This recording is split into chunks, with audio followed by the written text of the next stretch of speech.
So we're back on the road again today, day 2 in Copenhagen. We're currently on the train right now from the central station to a station called Svanenmollen. Apologies, I've completely butchered the name there for any Danish national that could be watching. The reason for this, we're heading out. We're going 5 stops from central station in order to get to an attraction called the Experimentarium. And the process is very simple. We just type the name of the attraction into Google Maps, and that essentially told us the train that we needed to get, the time it was leaving, obviously the number of stops that we needed to go. Very much a simple process. So once we finish the Experimentarium, we'll head out back into the central area and do a little bit more exploration from there. So join us on the journey. So we're at the top of the Experimentarium at the moment. Just give you an overview of this. What this contraption here effectively is the routes across the world of the shipping routes effectively. So you've got Singapore, Pakistan, India, Copenhagen, Shanghai's in there somewhere as well. And it gives children an overview of the process that's involved in shipping one product from a country to another. Essentially, a product is not built in the country that it's used.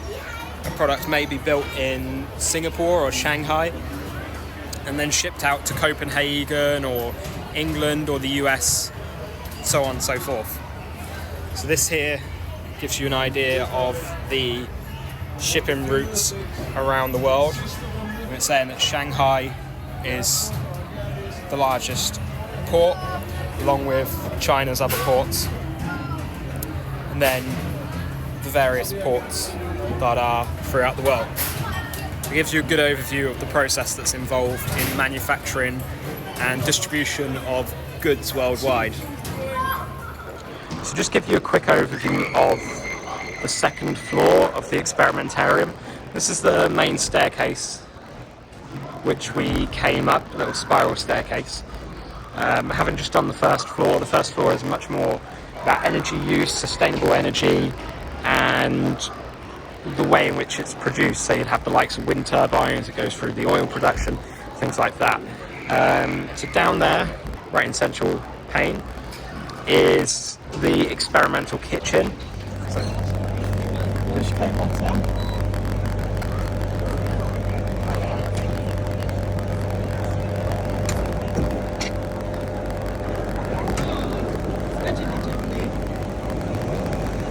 So this place is much more geared towards children. So in that area you'd have things that you wouldn't normally experience in food. So that would be frog's legs, green pea puree, they've got green ice cream as well. This level is much more about activity. So over here you've got a climbing wall,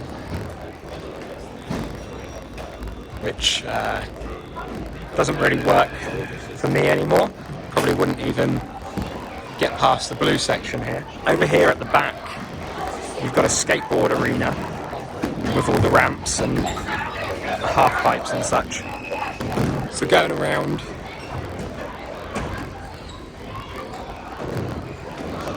over here, right in front of me, is the Lego section. So it's the Lego Build the Change, it's called. It's an engineering aspect, looking into it. So these are some of the various models that people have built, along with a description of their model. The majority of it is in Danish, so it's not something I'll be able to read.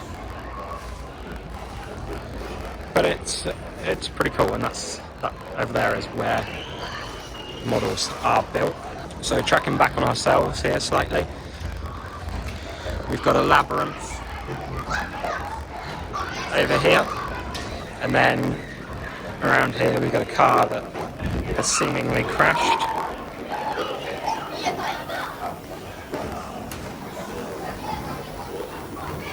Much more about movement and strength, that kind of thing.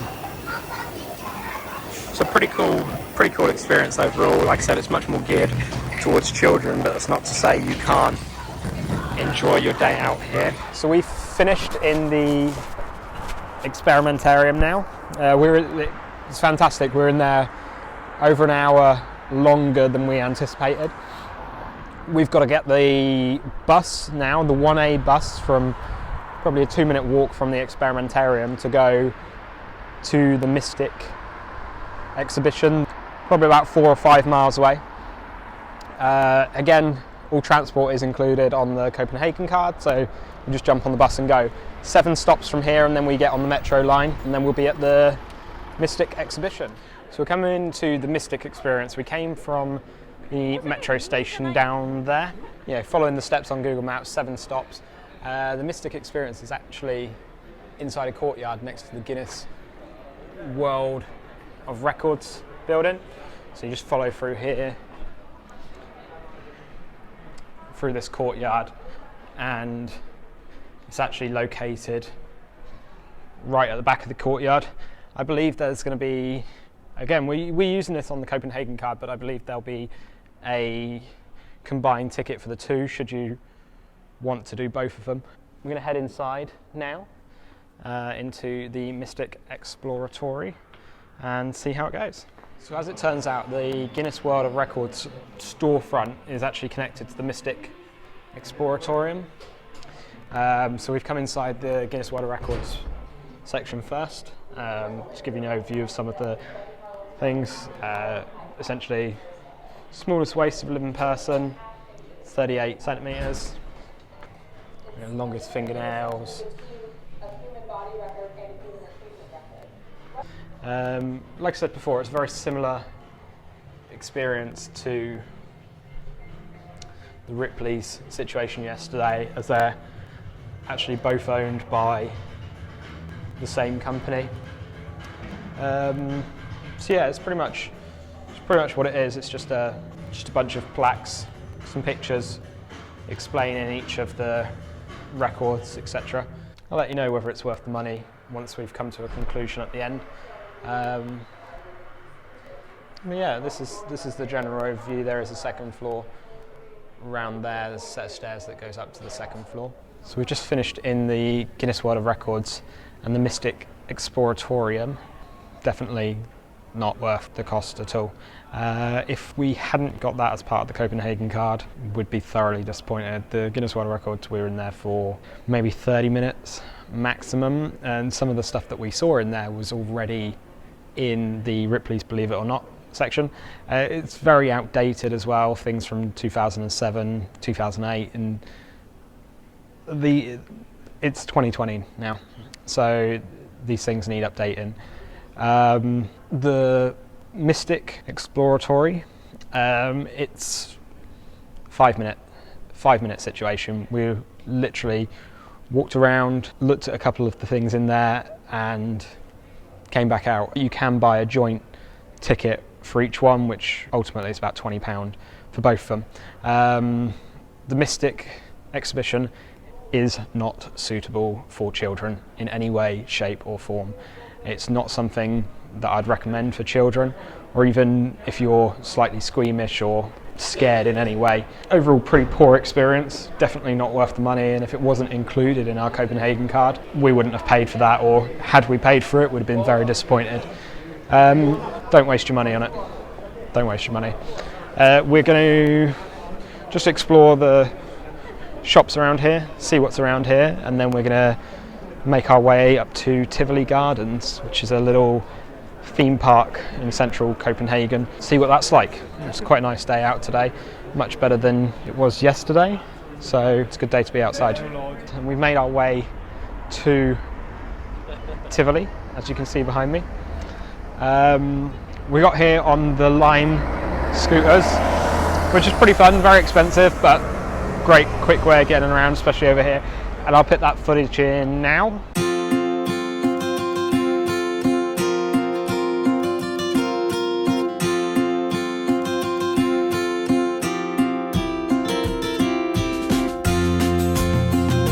So we're going to go into Tivoli. As I said before, it's basically a theme park right opposite the central train station behind me. Go in there and see what it's like, see what fun we can have. Just walking into the main area, give you a little overview on the map of everything you can do. So you get 1 day on the card, so if you buy 1 day pass, 3 day pass, 5 day pass, etc., you still only get 1 day admission into Tivoli included on the Copenhagen Card. This looks very cool, very quaint. It seems to all be dressed up for winter. Winter at Tivoli. The smells at the moment, you can smell hot dogs and popcorn, various treats and whatnot. It looks like, based on the map, that we may have to pay per ride. Hopefully I'm mistaken in this, because that would be exceedingly expensive, but I'll update you guys as and when we find out that information. So just give you a quick update on the situation that we found out. I said I would once we'd figured out what's going on. So the Copenhagen Pass, gets you into Tivoli Gardens. Getting on the actual rides, each individual one costs extra money. So the Copenhagen Card, getting into Tivoli, that's included. Every ride that you want to go on after that is an added extra. So in the case of the big roller coasters, that would be 90 kroner, which today's exchange rate, that's about £10 per ride, which is a lot of money. They do an unlimited ride pass for 245 kroner. Again, today's exchange rate, February 2020, that works out to be about £27. So if you're going to spend the whole day here and you're going to go on all the rides, then pretty good value for money. Obviously, you've got to factor in the cost of getting in. If you've got the Copenhagen Card, you're in for free anyway. Otherwise, it's £15 to get in. So you're looking at about £42, $55 for admission and unlimited rides. The winter at Tivoli situation that we're into for free with the Copenhagen Card is pretty cool. There's snow everywhere. Snowmen. This one behind me seems to be missing a face, or be the wrong way around. But you've got quite weird feeling snow. It's cool. It's a cool vibe. It's a cool atmosphere in here. But if you're not going to go on the rides, or you only want to do 1 ride or 2 rides, then it becomes expensive. If you're going to spend the whole day in here and you're going to go on all of the rides, all of the roller coasters, everything they've got available, then it becomes a little bit more worth the money, because you can then buy the unlimited pass.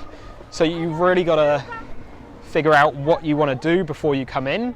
So we've decided to opt for the unlimited pass, and basically you go to a terminal that you find somewhere in the park, pay with credit card. You can pay at the front desk using cash as well, and they give you 2 wristbands, or a wristband, per person, which look a little bit like this, and you just put that around your wrist and get on all the rides. Basically, that pass is valid for 1 day in the park, unlimited rides for however long you're in the park for.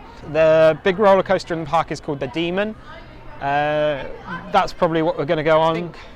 Coming up to it, we're going to go on this ride on my right hand side, and that's the flying trunk, which is essentially flying through the fairy tales, kind of like Peter Pan's flight at Disneyland or Disney World, any of the Disney parks around the world. It's essentially that. We'll let you know how that is when we get off.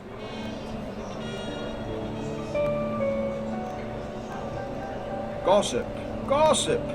One loose little feather may easily grow into 5 dead hens. The little mermaid left her beautiful undersea home to see the world. She came to love a human, and so made a bad bargain. Pretty cool ride, very similar to Peter Pan's flight, but with a ride system in the vein of Spaceship Earth, So you'd be going up, the seats would be turning around, you come back down, that kind of thing. So that's Spaceship Earth at Epcot Center in Disney World, Florida. Just a quick update. We've been on a few rides at this point. We went on the Magic Trunk ride. We went on the Dragon boats, which was effectively just little boats going around a lake. They go on their own and you steer, that kind of thing. And we ended up going on the roller coaster called the Demon. It's quite a big roller coaster. Run time's probably about minute and a half, so it's not a long roller coaster by any stretch of the imagination, but it's got VR as well. So if you had a particular ticket, you could get a VR headset, which was the Samsung Gear VR, just put over the top of your head, essentially. Just down here behind me now, there's lots of little food places. So you get bratwurst, currywurst, schnitzels, that kind of thing. It's very German theme to it. It's quite quaint and quirky. So we're going to walk back up here. This ride up here is like a little mine train ride, as you can see. That's what we're going to be going on in a second. We've just come off of the mine train ride, which is the one on the mountain behind me. We're going to head on to this one, which is called Mine N, which is a very similar kind of name. I'll put some ride footage in of the mine train now.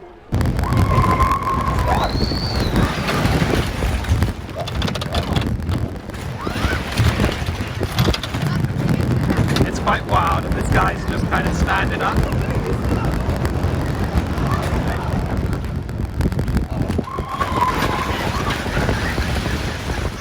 And then, like I said, we're going to head on to Mine N, and this is pretty much it's a game, a shooting game, where you face off against each other. So we've just finished in Tivoli Gardens.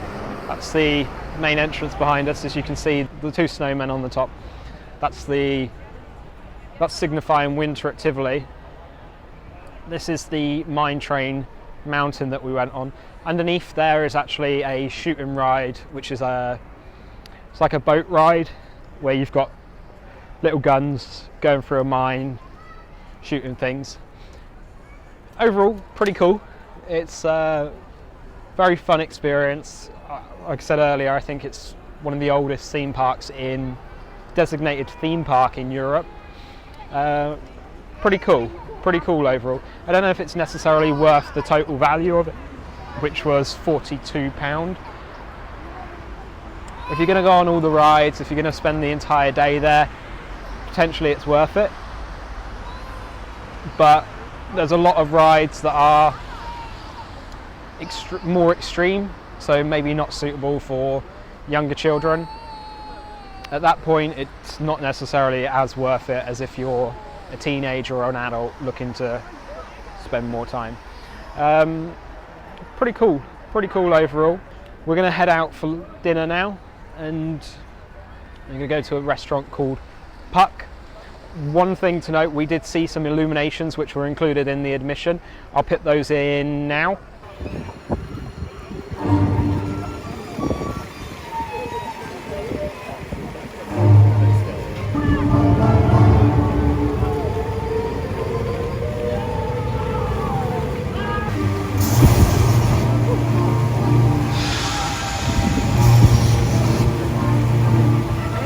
And now we're going to head for dinner. So we've now made it to the PUK restaurant here. Firstly, we've ordered fried camembert. And we've got a selection of bread here. The other dish we've ordered, we're sharing two starters here. And this is various meats and condiments that are used over here. Looks quite good. The place itself is quite nice and quite quaint. See how the food goes and we'll let you know. So we're on to the main courses. I've ordered the schnitzel. This is the breaded veal.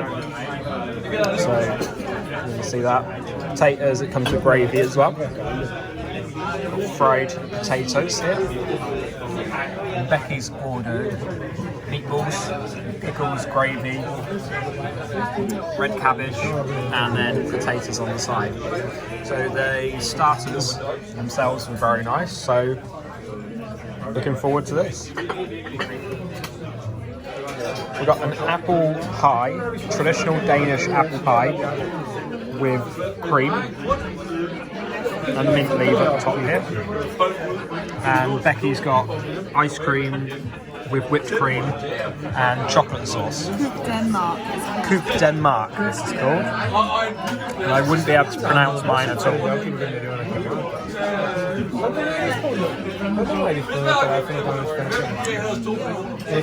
Pretty cool looking desserts. Very traditional, I believe. We've just come out of the PUK restaurant. So it's just behind me over here. We took the Lime scooters here, about 5 minutes on the scooter from Tivoli Gardens. Overall review of the meal, it's good food. It was very good food. So I had, for starter, it was like a meat selection, sausage selection with pickles and capers and that kind of thing. Becky had fried camembert. For main course, I had schnitzel, which is breaded fried veal with fried potatoes, peas, and a very rich gravy. The food that itself was very nice. It was very rich. The gravy was very rich. The meat was very succulent, very soft, cooked pretty much perfectly. Becky had meatballs with potatoes and some pickled red cabbage. Bit of an odd selection together, but the meatballs themselves were very nice. The potatoes a little bit dry. The selection together wasn't fantastic, but as an all-round, it was pretty good. For dessert, we had an apple pie, myself, a traditional Danish apple pie. Becky had what is effectively ice cream with chocolate sauce that you pour over the top. Total all-in cost with tip was £90. So that was 820 Danish kroner, which converts to dollars, probably about $120. So quite an expensive meal all in. Denmark's quite an expensive place anyway. Copenhagen's an expensive city, so it's to be expected to some extent. Personally, I don't know if the food in total was necessarily worth that £90. It wasn't bad, So we're just going to head back to the hotel now and call it a night and pick up where we left off tomorrow.